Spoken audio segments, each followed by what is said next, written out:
ഞാൻ രശ്മി. ഇന്ന് നമ്മൾ കാണാൻ പോകുന്നത് എന്റെ റെസിപ്പിയല്ല, ഒരു റിസോർട്ടിലെ ഷെഫിന്റെ റെസിപ്പിയാണ്. ഞങ്ങൾ നാട്ടിൽ പോയ സമയത്ത് നിലമ്പൂർ എന്ന സ്ഥലത്ത് ഒരു റിസോർട്ടിൽ പോയിട്ടുണ്ടായിരുന്നു. ഗ്രേറ്റ് ഹോൺബിൽ റിസോർട്ട് എന്നാണ് റിസോർട്ടിന്റെ പേര്. ഞങ്ങൾ വീഡിയോ എടുക്കണമെന്നൊന്നും വിചാരിച്ചല്ല പോയത്. അവിടെ ചെന്ന് ആ ഒരു ആംബിയൻസും ആ ഒരു അറ്റ്മോസ്ഫിയറും പിന്നെ പ്രത്യേകിച്ച് ഫുഡും കഴിച്ചു കഴിഞ്ഞപ്പോൾ വീഡിയോ എടുക്കണമെന്ന് തോന്നി. ഞങ്ങൾ അവിടെ ഉച്ചയോടെ അടുപ്പിച്ചാണ് എത്തിയിരുന്നത്. അപ്പോൾ ഉച്ചയ്ക്ക് ഞങ്ങൾക്ക് സദ്യയായിരുന്നു വിളമ്പിയത്. പലതരത്തിലുള്ള നല്ല വെറൈറ്റി ആയിട്ടുള്ള സൈഡ് ഡിഷസ് ഒക്കെ ഉണ്ടായിരുന്നു. എല്ലാം നാടൻ കറികളായിരുന്നു. കൂടെ ചിക്കൻ കറി ഉണ്ടായിരുന്നു. പിന്നെ പക്ഷേ കറികൾക്കൊക്കെ ഒരു പ്രത്യേക രുചി ഉണ്ടായിരുന്നു. അപ്പൊ ഞങ്ങൾക്ക് കുക്കിനെ ഒന്ന് പരിചയപ്പെടണമെന്ന് തോന്നി. ഞങ്ങൾ കുക്കിനെ പരിചയപ്പെടാൻ പോയി. അപ്പോഴാണ് മനസ്സിലായത് നമ്മുടെ മാഗസിൻസിലൊക്കെ റെസിപ്പീസ് ഒക്കെ പോസ്റ്റ് ചെയ്യുന്ന ചന്ദ്രൻ ചേട്ടനാണ് അവിടുത്തെ കുക്കെന്ന്. അങ്ങനെ ഞങ്ങൾ ഒരുപാട് സംസാരിച്ചു. അപ്പോൾ വൈകുന്നേരം ചപ്പാത്തിക്ക് കറികൾ ഉണ്ടാക്കും. ഒരു വെജിറ്റബിൾ കറിയും ഒരു നോൺ വെജ് കറി ഉണ്ടാക്കും. അപ്പൊ അതിന്റെ വീഡിയോ എടുക്കാമെന്ന് അദ്ദേഹം സമ്മതിച്ചു. അപ്പൊ ഇത് ഒരുപാട് ലെങ്തി ആയി പോകും, ഒറ്റ എപ്പിസോഡിൽ തീരില്ല. അതുകൊണ്ട് ഞാൻ 2 എപ്പിസോഡായിട്ടാണ് കാണിക്കുന്നത്. ഈ എപ്പിസോഡിൽ കാണിക്കാൻ പോകുന്നത് എളുപ്പത്തിൽ തയ്യാറാക്കാൻ പറ്റിയ വളരെ കുറച്ച് ഇൻഗ്രീഡിയൻസ് മാത്രം ഉപയോഗിച്ച് തയ്യാറാക്കാൻ പറ്റിയ ഒരു വെജിറ്റബിൾ കറിയാണ്. നമ്മുടെ ചിക്കൂസ് ഡൈനിന്റെ റെസിപ്പീസ് മിക്കവാറും എല്ലാ റെസിപ്പീസും ഒക്കെ എളുപ്പത്തിൽ തയ്യാറാക്കാൻ പറ്റിയതല്ലേ. അപ്പൊ അതുപോലെ തന്നെ ചന്ദ്രചേട്ടന്റെ ഈ റെസിപ്പിയും വളരെയധികം എളുപ്പത്തിൽ തയ്യാറാക്കാൻ പറ്റിയിട്ടുള്ള ഒരു വെജിറ്റബിൾ കറിയാണ്. ചപ്പാത്തിക്കൊക്കെ കൂട്ടാൻ പറ്റിയ വെജിറ്റബിൾ കറി. പിന്നെ വേറൊരു കാര്യം ആദ്യം തന്നെ പറയാണ്, ഇതൊരു പെയ്ഡ് വീഡിയോ അല്ല. പെയ്ഡ് കൊളാബറേഷനിൽ വീഡിയോ ചെയ്യാൻ വേണ്ടി പലരും അപ്രോച്ച് ചെയ്തിട്ടുണ്ടായിരുന്നു. നിങ്ങൾ മിസ്ലീഡ് ചെയ്യും എന്നുള്ള ഒറ്റ കാരണം കൊണ്ട് മാത്രമാണ് ഞാനത് ചെയ്യാത്തത്. ഇവിടെ വന്ന് ഈ റിസോർട്ടിൽ വന്ന് ഇവിടുത്തെ കാഴ്ചകളൊക്കെ കണ്ട് ഇഷ്ടപ്പെട്ടതുകൊണ്ട് മാത്രം ചെയ്തിട്ടുള്ള ഒരു വീഡിയോ ആണ്. തീർച്ചയായിട്ടും നിങ്ങൾക്ക് ഇഷ്ടപ്പെടും. ഒരു പ്രാവശ്യം പോയി കഴിഞ്ഞാൽ പിന്നെയും പോകണമെന്നൊക്കെ തോന്നുന്ന ഒരു സ്ഥലമാണിത്. പിന്നെ വേറൊരു കാര്യം എന്താണെന്ന് വെച്ചാൽ, ഞാനിവിടെ നമ്മുടെ ചിക്കൂസ് ഡൈനിന്റെ സബ്സ്ക്രൈബേഴ്സ് ആരെങ്കിലും ചെല്ലുകയാണെന്നുണ്ടെങ്കിൽ ഒരു സ്പെഷ്യൽ ഡിസ്കൗണ്ട് കൊടുക്കണമെന്ന് ഞാൻ പറഞ്ഞിട്ടുണ്ട്. അത് അവർ സമ്മതിക്കുകയും ചെയ്തിട്ടുണ്ട്. അപ്പൊ നിങ്ങൾ പോവുകയാണെന്നുണ്ടെങ്കിൽ ചിക്കൂസ് ഡൈനിന്റെ സബ്സ്ക്രൈബർ ആണെന്ന് പറഞ്ഞ് നിങ്ങൾ ചിക്കൂസ് ഡൈനിന് വരികയാണെന്ന് പറയുകയാണെന്നുണ്ടെങ്കിൽ നിങ്ങൾക്ക് ഒരു സ്പെഷ്യൽ ഡിസ്കൗണ്ട് കിട്ടുന്നതായിരിക്കും. പിന്നെ എനിക്ക് യാതൊരു തരത്തിലുള്ള ബെനിഫിറ്റും ഇല്ല കേട്ടോ. ഇതിൽ എനിക്കൊരു കമ്മീഷനോ യാതൊരു തരത്തിലുള്ള ഒരു ബെനിഫിറ്റും എനിക്ക് കിട്ടുന്നില്ല. പൂർണ്ണമായും നിങ്ങൾക്ക് വേണ്ടി മാത്രം തയ്യാറാക്കിയിട്ടുള്ള ഒരു വീഡിയോ ആണിത്. അപ്പൊ നമുക്ക് ഗ്രേറ്റ് ഹോൺബിൽ റിസോർട്ടിലെ കുറച്ച് കാഴ്ചകളും ചന്ദ്രൻ ചേട്ടന്റെ എളുപ്പത്തിൽ തയ്യാറാക്കാൻ പറ്റിയിട്ടുള്ള ഒരു വെജിറ്റബിൾ കറിയുടെ റെസിപ്പിയും കാണാം.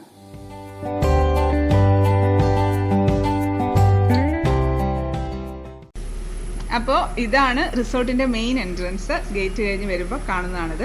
ആ കാണുന്നത് കോട്ടേജ് ആണ്. അപ്പുറത്തെ സൈഡിലൊക്കെ കോട്ടേജസ് ഒക്കെ ഉണ്ട്. ഇതിപ്പോൾ 2 മലകൾക്കിടയിലാണ് ഈ റിസോർട്ട് ഉള്ളത്. ഏകദേശം ഒരു 6 വർഷത്തോളമൊക്കെ ആയിട്ടുണ്ടെങ്കിലും നല്ല പുതുമയോടെ വൃത്തിയായിട്ട് തന്നെ സൂക്ഷിച്ചു വെച്ചിട്ടുണ്ട്. ഈ കളിക്കുന്നത് നമ്മുടെ ആൾക്കാർ തന്നെയാണ്. എൻ്റെ അനിയൻ്റെ മോളും എൻ്റെ ഒരു അനിയത്തിക്കുട്ടിയാണ്. ഇവിടെ ഒരു ടെലിസ്കോപ്പ് വെച്ചിട്ടുണ്ട്. ദൂരെ മല കാണാനായിട്ടാണത്. ഇതിൽ കൂടെ നോക്കുന്നത് എൻ്റെ അനിയനാണേ.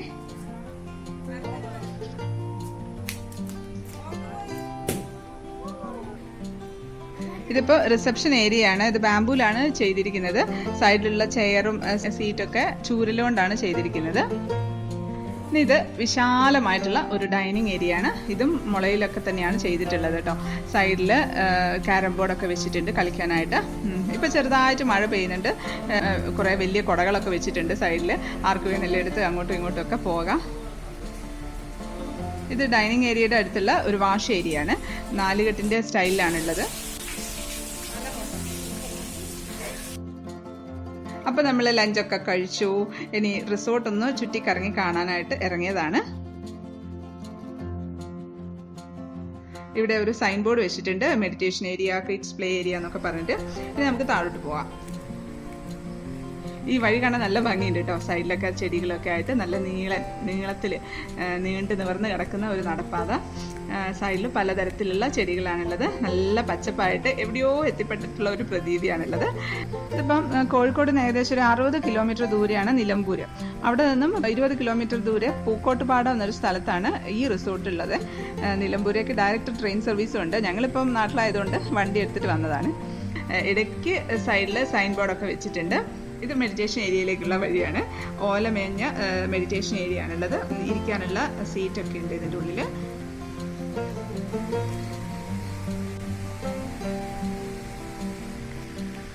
ഇത് ക്യാമ്പ് ഫയറിനുള്ള ഒരു പ്ലേസ് ആണ് കേട്ടോ. അത് മഴ ആയതുകൊണ്ട് ഞങ്ങൾ അതിനൊന്നും നിന്നില്ല. ചുറ്റിനും കരിങ്കല്ല് കൊണ്ടുള്ള സീറ്റൊക്കെ ഉണ്ട്. ഇനി നമ്മൾ താഴോട്ട് പോവാണ്. കുറച്ച് ദൂരം ഉണ്ട് ഇവിടെ. ഇതൊരു പഴയ റബ്ബർ എസ്റ്റേറ്റ് ആണ്. അത് റിസോർട്ടാക്കി മാറ്റിയെടുത്തതാണ്. ഇവിടെ സൈഡിലായിട്ട് ഊഞ്ഞാലുണ്ട്. എന്താ പറയുക, നമ്മുടെ കുട്ടിക്കാലമൊക്കെ ഓർമ്മപ്പെടുത്തുന്ന നല്ല നീളൻ ഊഞ്ഞാലില്ലേ.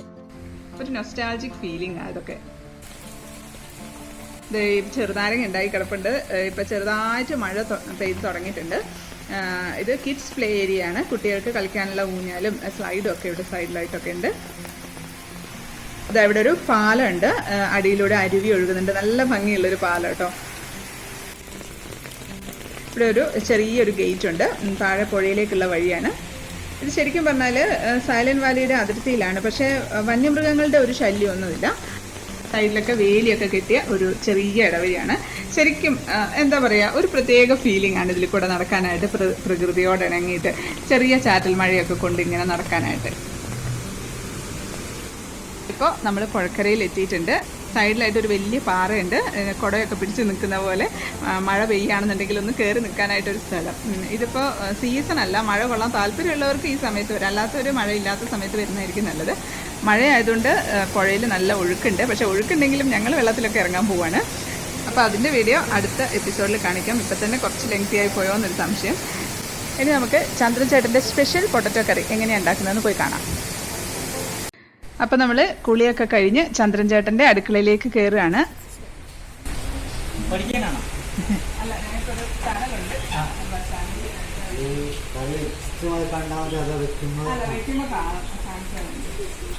ചന്ദ്രൻ ചേട്ടൻ്റെ പാചകമാണ്. എന്ത് കറി കേട്ടോ ചേട്ടാ? ഇന്നത്തെ ഇത് പിസ്താന്നല്ല, പൊട്ടറ്റോ പിസ്താക്കറി. ഉരുളക്കിഴങ്ങും നാളികേരം മാത്രം, പച്ചമുളകും. ഇതായിപ്പോൾ ചന്ദ്രൻ ചേട്ടൻ പൊട്ടറ്റോ പിസ്ത കറിയാണ് ഉണ്ടാക്കാൻ പോകുന്നത്. അതിനുവേണ്ടി 1 കിലോ ഉരുളക്കിഴങ്ങ് തൊലി ചെത്തി ചെറുതായിട്ട് മുറിച്ച് വെച്ചിട്ടുണ്ട്.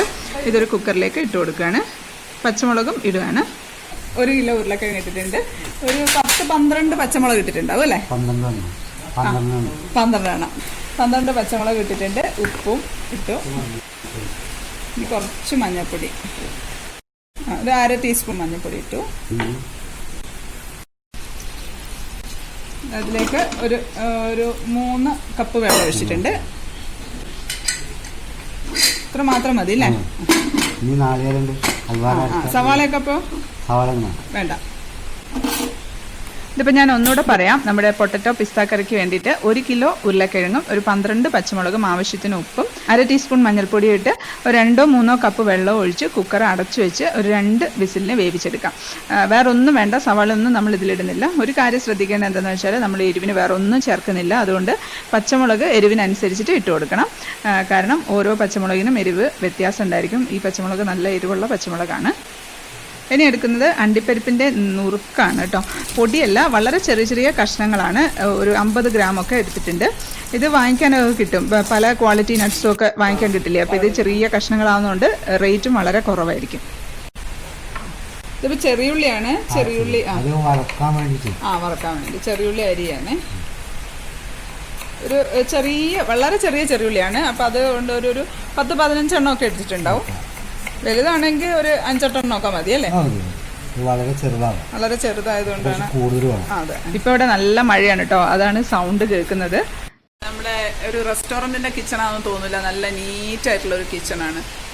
കണ്ടിട്ടുണ്ടെങ്കിൽ നമ്മുടെ വീട്ടിലൊക്കെ നന്നായിട്ട് അടുക്കി ഒതുക്കി വെച്ചിരിക്കുന്ന ഒരു കിച്ചൺ പോലെ തന്നെ ഉണ്ട്. അപ്പോൾ ഇതിന് വേണ്ടിയിട്ട് ചെറിയുള്ളി അരിഞ്ഞു വെച്ചിട്ടുണ്ട്. ഒരു വലിയ തണ്ട് കറിവേപ്പിലാണ്, അതും എടുത്ത് വെച്ചിട്ടുണ്ട്. പിന്നെ 50 ഗ്രാം അണ്ടിപ്പരിപ്പാണ്.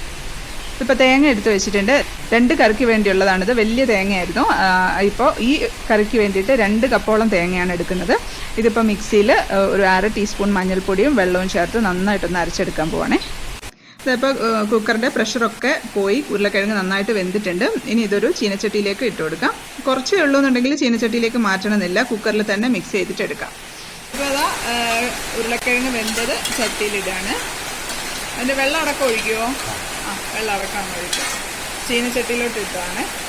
ഇവിടെ തേങ്ങ അരച്ച് വെച്ചിട്ടുണ്ട്. നേരത്തെ എടുത്തില്ലേ ആ തേങ്ങയും കുറച്ച് മഞ്ഞളും കൂടെ ചേർത്ത് അരച്ച് വെച്ച്, ഒരു 1/2 ടീസ്പൂൺ മഞ്ഞളും കൂടെ ചേർത്ത് അരച്ച് വെച്ചതാണേ. 1/2 ടീസ്പൂണൊക്കെ ആയിരിക്കും അല്ലേ? ഉപ്പ് നോക്കിയിട്ട് നമുക്ക് ഉപ്പിട്ട് കൊടുക്കുകയാണേ. എളുപ്പത്തിൽ ഉണ്ടാക്കാൻ പറ്റിയ കറിയാ അല്ലേ ഇത്? പെട്ടെന്ന് ഉണ്ടാക്കാൻ പറ്റിയ കറി. അപ്പോൾ ചീനച്ചട്ടിയിൽ ഒഴിച്ച ഉരുളക്കിഴങ്ങ് ഒന്നുകൂടെ തിളച്ചിട്ടുണ്ട്. ഇനി അതിലേക്ക് നമുക്ക് അരച്ച് വെച്ച് തേങ്ങ ഒഴിച്ചു കൊടുക്കാം. ഇതൊന്ന് തിളച്ച് വന്ന ഉടനെ നമുക്ക് ഓഫാക്കി കൊടുക്കാമെന്നാണ് പറയുന്നത്. ഒരുപാട് സമയമൊന്നും തിളപ്പിക്കേണ്ട ആവശ്യമില്ല. ഇനി ഒരു പാത്രത്തിലേക്ക് വെളിച്ചെണ്ണ ഒഴിച്ചെടുക്കുകയാണ്. 2 വലിയ തവിയാണ് ഒഴിച്ചെടുത്തത്. ഒരു 4-5 ടേബിൾ സ്പൂണൊക്കെ ഉണ്ടാവും കേട്ടോ. ഇനി അതിലേക്ക് ആദ്യം സാധാരണ അണ്ടിപ്പരിപ്പില്ലേ അത് ഇട്ട് കൊടുക്കാം. ഒരു 15 എണ്ണമൊക്കെ ഇട്ട് കൊടുത്തിട്ടുണ്ട്. ഇനി നിങ്ങൾക്ക് ഇത് ഒരുപാട് റിച്ച് ആയി പോകുന്നു തോന്നുകയാണെന്നുണ്ടെങ്കിൽ ഈ അണ്ടിപ്പരിപ്പ് ഇടണമെന്നില്ല. നമ്മൾ നുറുക്ക് അണ്ടിപ്പരിപ്പ് ഇട്ട് കൊടുക്കുന്നില്ലേ, അത് മതി. നുറുക്ക് എന്തായാലും വേണം കേട്ടോ, കാരണം നമ്മൾ കറി കഴിക്കുന്ന സമയത്ത് ആ നുറുക്ക് കടിക്കാൻ നല്ല രുചിയായിരിക്കും. ഇനി ഇതിലേക്ക് നമുക്ക് അരിഞ്ഞു വെച്ചിരിക്കുന്ന ചെറിയ ഉള്ളി ഇട്ട് കൊടുക്കാം.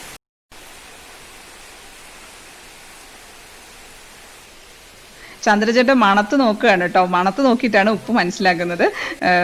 ഒരു കറിയുടെ ഉപ്പ് ടേസ്റ്റ് ചെയ്ത് നോക്കാറില്ല എന്നാണ് പറയുന്നത്. ഇതിപ്പോൾ നമ്മൾ ഇട്ട ചെറിയ ഉള്ളിയും അണ്ടിപ്പരിപ്പും ഒന്നും മൂത്തിട്ടുണ്ട്. അപ്പോൾ നമുക്ക് ഇപ്പോൾ ചെറിയ അണ്ടിപ്പരിപ്പും കൂടെ അതിനകത്തോട്ട് ഇടാൻ പോവാണ്. ശരിക്കും അത്യാവശ്യം നല്ലോണം വെളിച്ചെണ്ണ വേണം കേട്ടോ, കുറച്ച് നന്നായിട്ട് തന്നെ വെളിച്ചെണ്ണ വേണം. പിന്നെ നമ്മളിതിനകത്ത് വേറെ ഒന്നും ഇടുന്നില്ലല്ലോ, മസാലപ്പൊടിയൊന്നും ഇടുന്നില്ലല്ലോ അല്ലേ? നന്നായിട്ട് ബ്രൗൺ കളർ ആവണോ അതോ? അപ്പോൾ ഈ ചെറിയ അണ്ടിപ്പരിപ്പ് ബ്രൗൺ കളർ ഒന്നും ആവണ്ട കേട്ടോ, ആ വെള്ള കളർ ഒന്ന് മാറിയാൽ മതി എന്നാണ് പറഞ്ഞത്. അപ്പോൾ അതിലേക്ക് ഒരു 2 കറിവേപ്പിലയും കൂടി ഇട്ടിട്ടുണ്ട്. അത് മൂത്ത് വരുന്നുണ്ട്, ആ സമയത്താണ് ഇട്ടത്. ഇനി അത് കറിയിലേക്ക് ഒഴിച്ച് കൊടുക്കാം. ഇത്രയായാൽ മതി, ഒരുപാട് ബ്രൗൺ കളറൊന്നും ആവണ്ട. അപ്പോൾ ഇത് നല്ല കുറുകിയിരിക്കുന്ന പൊട്ടറ്റോ പിസ്ത കറി റെഡി ആയിട്ടുണ്ട്. ഇതിൽ മസാലപ്പൊടി ഒന്നും ചേർത്തിട്ടില്ല, ഒരു നല്ല നാടൻ കറിയാണ്. ഞാൻ ടേസ്റ്റൊക്കെ നോക്കിയിട്ടുണ്ട്, നല്ല രുചിയുണ്ടായിരുന്നു. അപ്പോൾ നമ്മൾ എല്ലാവരും ഡിന്നർ കഴിക്കാൻ വരികയാണ്. എല്ലാം സെർവ് ചെയ്തൊക്കെ വെച്ചിട്ടുണ്ട്. ശരിക്കും പറഞ്ഞാൽ പൊട്ടറ്റോ പിസ്ത കറി ഉണ്ടാക്കി അപ്പം ടേസ്റ്റ് ചെയ്തതിൽ രുചിയായിരുന്നു ചപ്പാത്തിക്ക് കൂട്ടി കഴിച്ചപ്പോൾ.